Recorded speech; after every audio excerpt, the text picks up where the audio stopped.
Nous parlons sur la métamorphose. La métamorphose. Depuis les dimanches, le pasteur a commencé ce thème sur la métamorphose. On en a encore parlé le mercredi. C'était extraordinaire. Aujourd'hui encore, nous allons ajouter quelque chose un petit peu sur la métamorphose avant que nous continuions à prier. Nous allons prendre nos Bibles. Si on peut lire ça ensemble pour tout le monde. 1 Jean, chapitre 3, verset 2. J'ai lu au nom de Jésus. Amen. Et nous les lisons ensemble. 1, 2, 3. Allons-y. Bien-aimés, nous sommes maintenant enfants de Dieu. Et ce que nous serons n'a pas encore été manifesté. Mais nous savons que quand lorsqu'il sera manifesté, nous serons semblables à lui. Car nous le verrons comme il est. Alléluia. Laissons pas acclamer pour la parole. C'est au passage de base. Je vais commencer par nous parler de la métamorphose. Déjà, je vous dis que je ne vais pas nous parler de sources, des origines de mots aujourd'hui, parce qu'on a passé du temps. Je vous ai parlé de latin, l'anglais, tout ça. On va aller directement dans ce que le pasteur avait commencé. Il y avait 4 mots que le pasteur avait cités les dimanches. Il en a ajouté encore un le mercredi, qui définissent très bien la métamorphose. Des mots simples que nous connaissons. Le premier mot, c'est les changements. Lorsqu'on parle de la métamorphose, on parle de changement. Le second, on parle de la conversion.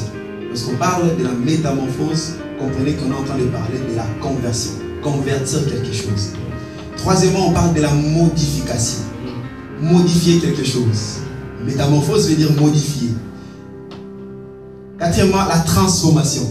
Et le mercredi, il avait ajouté la mutation. Parler de la métamorphose, c'est parler de la mutation. Aujourd'hui, j'aimerais ajouter encore un autre mot, l'évolution. Lorsqu'on parle de la métamorphose, on parle de l'évolution. C'est quoi la métamorphose? La définition de la métamorphose, c'est un changement de forme, de nature ou de structure tel que l'objet était avant. Un changement de forme, un changement de nature, un changement de structure. Lorsqu'on parle de la métamorphose, après la métamorphose, la chose qu'on connaissait n'est plus la même. Ce qu'on connaissait de la chose change après la métamorphose. La métamorphose est un changement. La métamorphose est une évolution d'une chose ou d'une personne. Lorsqu'on dit que cette personne a subi une métamorphose, on veut dire que la personne a évolué. La personne a changé. La personne s'est transformée. La personne s'est modifiée. La personne s'est convertie. La personne a muté. C'est ça qu'on parle de la métamorphose. La métamorphose, c'est un changement d'un point A à un point B. Et la première chose qu'il faut savoir sur la métamorphose, c'est que c'est un processus. La transformation ne vient pas avec un coup d'éclat. Dieu n'est pas un magicien, frères et sœurs.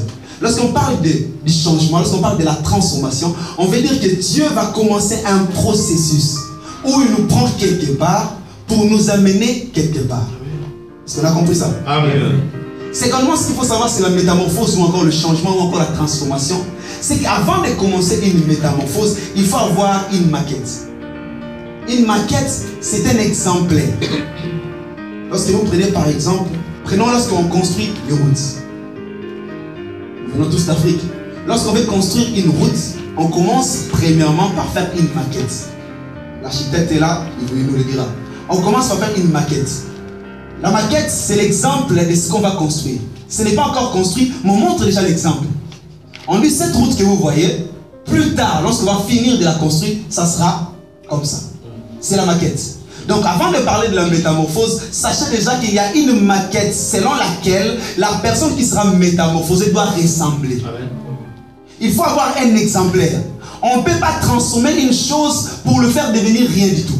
Il faut avoir quelque chose. On vise toujours une chose. On veut faire transformer quelqu'un pour le faire quitter d'une image à une autre image qui est meilleure. Alléluia. Amen. La transformation, comme je dis, c'est l'évolution. Lorsqu'une personne subit une métamorphose ou une transformation,